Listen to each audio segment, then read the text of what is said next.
As the nation inches closer and closer to a new stimulus bill, which is clearly being pushed with bipartisan support, we have reason to believe there will be yet another lease on life here in the altcoin season. With that in mind, it's important that we look back over the last few months of the most exciting and most price reactive altcoins in the entire DeFi space and get our heads wrapped around what could possibly be the coins that take over for the next chapter.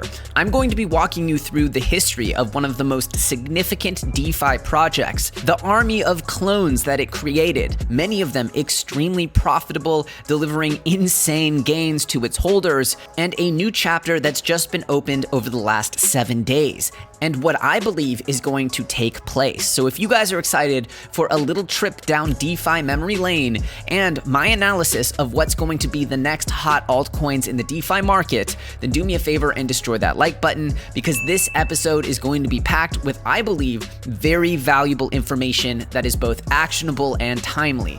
Also, remember that we're giving away a Ledger Nano S, and all you have to do to be eligible is comment below, but that giveaway is for subscribers only. So you've got to be subscribed and put that bell notification on so you're made aware when I put out new content. With that said, let's dive in. So first of all, big disclaimer that each and every token that we're going to be discussing today is inherently extremely risky. The fundamentals that back up all of these projects are easily copied. And for that reason, there is only a very thinly veiled protective moat that guards any of these projects. And most of it has to do with the community they've built, not the actual tech. So bear that in mind as we go forth and discuss each and every one of these coins. Just remember there's a tremendous amount of risk and there is absolutely no guarantees when you're playing in the deep end of DeFi like this. So do your own research and do not risk more than you can afford to lose when you're playing in this arena. With that said, let's dive into the meat of the content. So firstly, we have to talk about stimulus, as I believe that this is the single catalyst that will lead to widespread bullishness across the altcoin market, waking up some sleeping giants in the DeFi industry and allowing for these fundamentally strong projects to thrive. But in the meantime, I think it's very important for us to look at the projects that have been delivering gains even since stimulus more or less wore off, which we can generally consider the month of September. One of those such projects has been YFI. Before diving into YFI though, we have to look at the building blocks which helped form YFI's product. Now, there's something called liquidity mining, which was pretty much just invented in June by a protocol called Compound. Compound allows for algorithmically determined lending and borrowing rates here across a variety of assets. You can see here that there's markets for DAI, Ether, USD Coin, Tether, 0x, Wrapped Bitcoin, Basic Attention Token, Uniswap, Augur, and Sai, Legacy DAI.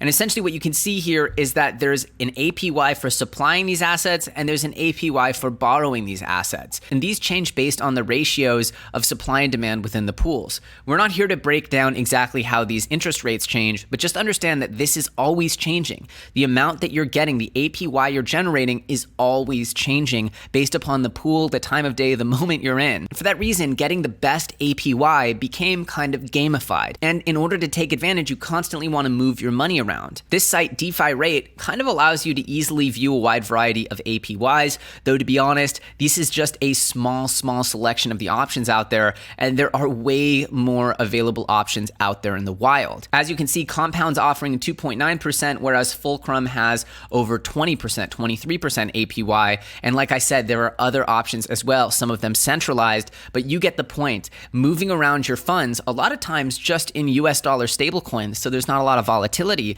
and locking them up can generate you some seriously beneficial APY interest. And this is what attracted so much excitement. Now, a lot of this yield is being created and sort of bolstered by governance tokens. Like, for example, Compound, by using their services, you're actually mining their governance token Comp, which is another added benefit of supplying or borrowing here on these markets. And so it's not so simple as just this 2% APY. You're actually getting an additional reward on top. So this governance token mining essentially added added a new dimension to yield farming and set the DeFi world ablaze. Now enter Yearn Finance. Yearn.finance was created by Andre Cronje, who is now the developer of Legend here in the Ethereum community, and it's a decentralized ecosystem of aggregators that utilize lending services such as Aave, Compound, DYDX, and Fulcrum to optimize your lending. When you deposit your tokens to Yearn.finance, they are converted into Y tokens, which are periodically rebalanced to choose the most profitable lending services.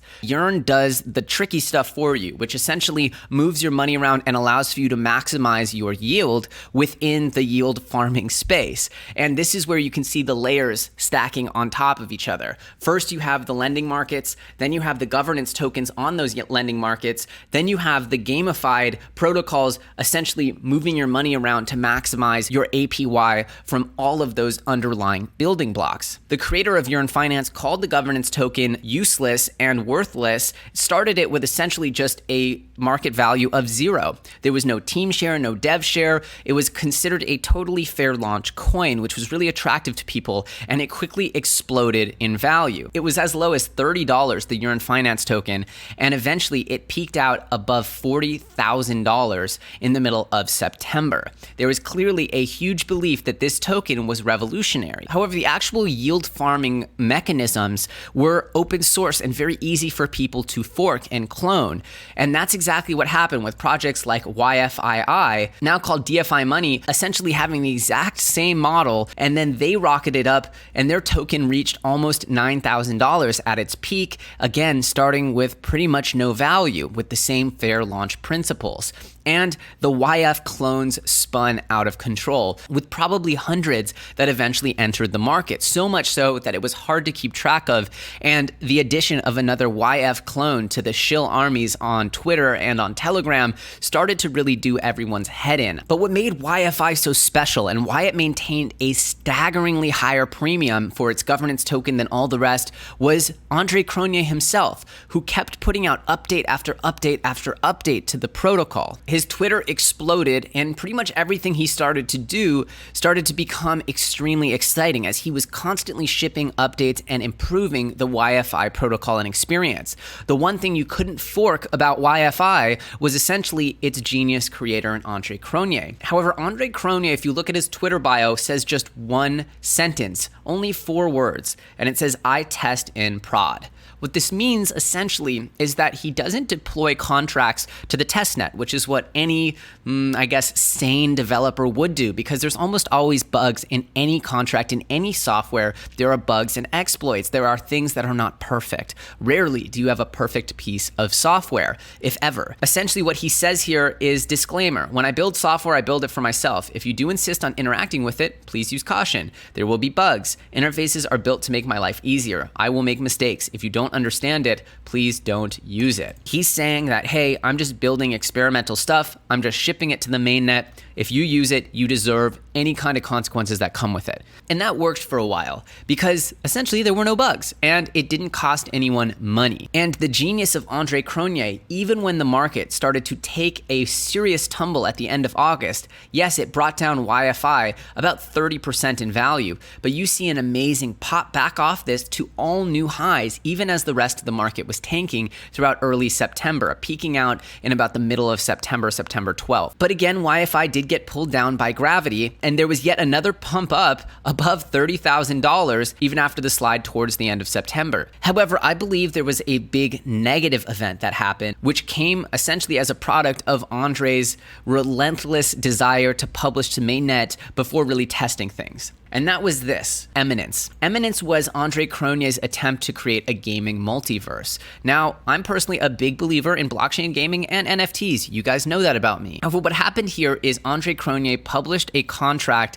and created a coin, and then Andre Cronje retweeted a tweet that referred to the project. So all of Twitter got up in arms, essentially expecting for this to be the next amazing Andre Cronje genius product shipping to market. The title of this is Hacker Steals reveals $15 million after degens pile into unreleased Yearn Finance project. And I do take a little bit of issue with this phrasing. Yes, people did rush into this project. However, it was being created by the same person who's brought us non-stop, top quality projects over the last few months that have delivered insane, outsized gains to its holders. And so it's understandable that people would essentially be attracted to getting in early on the next baby from Andre Cronje. If he's as smart as people think he is, he must know this. He must know that people would want to get in. And so to be publicly essentially putting the cookie crumbs leading people to this project when everybody knows what happened to your last baby, I don't think that makes people degens. Maybe they have a higher risk tolerance, but I don't think that this was a full degen play. In full disclosure, I lost a few $1,000s jumping in to Eminence on the first day. I know a lot of other smart people who jumped in as well. I don't think it makes you a degenerate or in any way lacking any kind of faculties to see the cookie crumbs that this next thing could have an explosive rise in value given the circumstances. And essentially the community went crazy. People were just buying without really knowing what was going on, myself included. Lesson learned. And the protocol quickly accrued about $15 million, which was drained as soon as a hack was exploited. And without going into essentially what the bug was or the point is, what I'm trying to say is the sort of magic, the genius, the larger-than-life persona that Andre had cultivated with his test improd sort of motto went from being the coolest, most super Chad thing that you could do in crypto to being essentially looked at as irresponsible, which in reality it is. There's no two ways about this. Andre is a genius, sure, but it's irresponsible to be publishing code to the mainnet without testing it. It's one thing if you publish an app to the App Store that's buggy. I've seen people make the comparison there, but the apps on the App Store don't lose you all your money. This particular event lost people lots of money. I lost a significant amount, but then again, crypto giveth and crypto taketh away. The point here is not to ride Andre for this mistake, though I do believe it was a big mistake. Now, he did say that he was going to try to assist in refunding users back $8 million that he received from the hacker who actually sent him half of what he hacked. I don't really know what's going on here. I definitely didn't get anything, so I'm still waiting. This was a wrench in the entire situation for YFI, which a lot of the community were drawn there based on the genius and maybe the larger-than-life, arguably romanticized vision of what Andre is and what he's capable of. And this happened right at the end of September. And we can see here on the YFI charts here, since this happened, it's been pretty doom and gloom for the YFI chart. And this, of course, goes to my argument at the beginning, which was that a lot of the value of YFI that can't be just forked, like the yield farming part of it, was the rapid shipments of code from Andre Cronje, which, because of the Eminence hack, for better or worse, the stock or the belief in how valuable those future updates will be has been degraded somewhat. Does this mean that the YFI project is done? Of course not. That's not what I'm saying. I'm just saying this is the series of events. We first have Compound, then we have Compound governance, token mining, Yearn Finance, essentially adding that layer of automatic gamification, essentially maximizing your yield without you having to do it yourself. And then you essentially have the forks of YFI that led to a mania of YF clones. And a lot of these tokenomics were almost identical to YFIs, which worked for a while until a new project came along called Core. According to this, Core is a non-inflationary cryptocurrency that is designed to execute profit-generating strategies autonomously with a completely decentralized approach. Core essentially took what YFI is doing and added a little bit more of governance as to how to maximize the profit strategies, which, as I understand, YFI doesn't have, though I'm happy for someone to fact check me on that. The reality is that Core's tokenomics added a breath of fresh air to this whole YF clone army and made it really stand out as a new way to go about this yield farming protocol. And this caught absolute flames on Twitter. And literally on the first day that Core came into existence, I said, oof, Core is the first YF clone that I wanted to FOMO into for some time now, but I can't touch something that's mooned so hard. I'll wait for a dip if it never comes. Grats to the Core fam. And the reason is that I recognized pretty early that there was something a little bit special going on with Core. However, I saw it at $200 and I didn't immediately get into it. And then the next time I checked an hour or two later, it was over $1,000. And I just can't buy something that's gone up that high, that fast. I've just seen it fall and sort of turn back on me too many times. Now, it turned out that what Core did was very special because over the last 14 days, even this chart, by the time it got onto CoinGecko, the price was well over $2,000 and it ended up climbing up to its peak of over $9,000, reaching a fully diluted market cap of almost $100 million, well over 90 million. And this showed that there was something quite special going on with Core's tokenomics. Again, I knew from the YFI situation that what Core was doing was not protectable. There was not a protectable moat. There is a strong community there, which is not forkable, but there's nothing protectable about the product itself. So I immediately started tweeting things like this, which actually pissed off a lot of the Core people. So I tweeted something like this 2 days later: someone fork Core and add me to the Telegram group, please. And people started getting really, really mad about this because they thought I was trying to FUD Core. No, I'm not. I've just seen this happen before, and I knew that a challenger, a strong copycat, was going to have some insane gains. And I made it clear that once that copycat emerged, I was going to hop on it because it would probably be a nice ride. There's not fundamentals here. This is just kind of feeling the motion of the ocean in the crypto community. And again, remember that any of these pumps can be extremely short-lived. If we look back to YFII, in one day, it went from $900 all the way up to $8,500, and it never even came close to that. It's just been dying ever since. And so to me, understanding that this is probably the way that the copycats would go, I'm not in this for the long haul. I knew that this would create a ton of FOMO and that there would likely be a sea of competitors to what Core did. I tweeted the next day, how long should this Core pump last? Will an inevitable contender with identical tokenomics enter the ring? Will I scarf up said competitor immediately? I'm pretty much making it clear here that I know a competitor's coming, that competitor's probably going to do insane gains, probably going to get some kind of like 0.5 or 0.4 the amount of pump that Core got, because there would be enough people FOMOing over it who missed the Core pump like I did. And wouldn't you know it, we finally got that competitor yesterday. And this competitor goes by the name of XFI. XFI, as you can see, announced right here that they were going to be implementing Core's tokenomics. To be fair, they haven't done it yet, but XFI is actually an interesting project that I was considering looking at anyway, because they have staking, XSwap, XPerp, XVault, XNFT, a really interesting roadmap. It's not an anonymous team. Again, I don't want you to think of this as a full endorsement here. This is hugely risky, and all of these projects have tremendous existential risk on all sides, and the pumps within them could be tremendously short-lived. Of course, I do know that XFI has their liquidity fully locked because they used LID's smart contract, so they can't remove or do a rug pull on Uniswap, and the CEO is open and public, so there are some things that make me feel slightly more excited about it. I got in at about, I think, like $95 or something, so I actually got in really quickly, and I feel lucky about that entry because now, literally, it's over $430, or it's about $430, which is a tremendous growth from yesterday. It's up 648% from yesterday. It's almost like laughable how high it is compared to just 24 hours ago. But what you see here is exactly what I predicted, which is that the tokenomics coins are essentially fads. They're fads that can be predicted somewhat. And I think that this tweet that I actually retweeted earlier today from Crypto MPC says, I love great original projects, because that means that the 3 clones after it will make me lots of money as well. And this is the core of what I was trying to say, which is that predicting these projects and predicting Core being as successful as it was, no one's taking away from that. It's just like predicting YFI being as successful as it was. It's very hard to predict these things. However, once you see that first example, after especially seeing what happened with the YF clones, I was pretty sure that there would be yet another example of a clone that pumped with these new tokenomics. And so what I'm trying to say is that, one, all of these projects are easily disrupted because the only moat around them is the community, and even that community will get shaken up as the FOMO for more exponential gains is tugging at everyone. And we know now, given YFII, now DFI money, that these clones can do some serious gains and even get legitimized, getting listed on exchanges like Binance, which were usually reserved for only the biggest and most legit projects, not forked clone projects.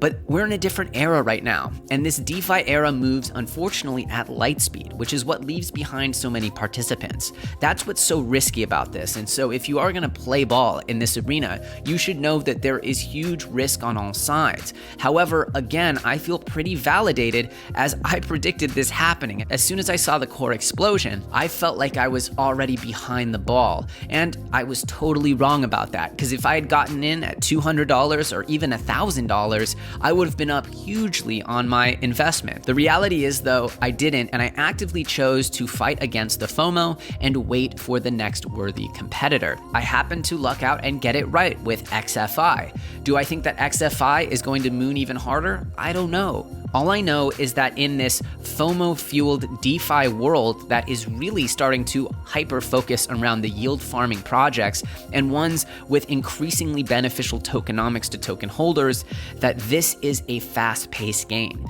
And there's nothing to say that a new project can't reinvent tokenomics once again and deliver another disruptor project that would essentially eat away at core as well as YFI's communities. But regardless, this is the game that I see emerging in the altcoin space. These are the kings of DeFi right now, the projects that are delivering the highest gains. And sadly, it is a race to be the biggest degen right now, because in my opinion, the risks are even higher than normal altcoin investing, as what we're seeing is essentially a copycat clone army with slight variations, oftentimes so slight it's hard to discern and understand. A lot of these are created by anonymous teams. There is a lot of risk here playing in this environment. The risk-reward ratio I don't think has ever been stronger, because the rewards are astronomical, but the risk is also astronomical. So if you're going to play ball in this, you need to essentially be willing to lose all your money. And those aren't the types of projects I like to promote, but I think of my task as synthesizing and delivering actionable data to you guys, my audience. And I wouldn't feel like I was doing my job if I didn't summarize what's been going on with the YF clones, the transition to core, and now the core clones, which I believe will be the next chapter, essentially YF Clones 2.0. But I'm curious what you guys think. Have you guys been playing around in the deep end of DeFi? Do you guys agree with what I'm saying, that essentially none of these projects are really protectable and that it's mostly a game of hot potato jumping onto the next trending tokenomics degen pump project? Because that's kind of what it's become. And don't get me wrong, they all serve a purpose, meaning that they're helping you get yields on your tokens. They're helping you generate yields. But that is no longer revolutionary, and there are tons of projects that are empowering you to do this. And now it's a question of, are any of these inherently valuable, and how long will these pumps last? My guess is not too long. However, by understanding the motion of the ocean here and predicting these trends, you can get some insane pumps, just like I've been lucky enough to experience with XFI, which I think of as a fairly solid project. But again, remember what I said, there could easily be another more exciting clone, and almost guaranteed there will be, probably 99.9%, there will be another core clone that becomes more exciting and pumps even harder than XFI. That's the good and bad of where we are in the altcoin market right now, is that it's really a degen market. However, it's also a somewhat predictable degen market, as I hope my tweets and my energy over the last few weeks has proven out. And you need to understand that by even understanding all of the variables, you can still end up losing this game. I hope this episode has helped you guys. I hope you now understand better the journey of how we've gotten here and sort of what's going on in DeFi right now. And with the lack of stimulus, this is kind of where I see the most energy in the market. With stimulus, I could see us picking back up and seeing a lot of the Poker projects and other cool stuff starting to pull up into the right again. But until we get that fresh liquidity in the market, I think that the biggest gains here are going to be tracking the trending DeFi degen coins. And for that reason, I'm only betting extremely small and risking very little on each trade. I'm curious what you guys are doing, and I'm curious what you thought about this video. Remember that each and every comment on this video is entered to win a Ledger Nano S. Hope this video brought you some value, and if it did, do me a favor and absolutely destroy that like button. Let's see if we can get a nice like spike and maybe even hit 3,000 likes on this video. We've been getting really close on previous videos, and it would be really cool to hit 3,000. If you guys want to connect with me personally, follow me on Twitter. As you can see, I'm making all kinds of calls. I talked about my XFI call hours and hours ago yesterday, and you would have had the chance to buy up some of these dips if you are following me on Twitter. As you can see, it's harder to get YouTube content out than just a tweet. If you guys want my most up-to-date content, you definitely need to be following me on Twitter.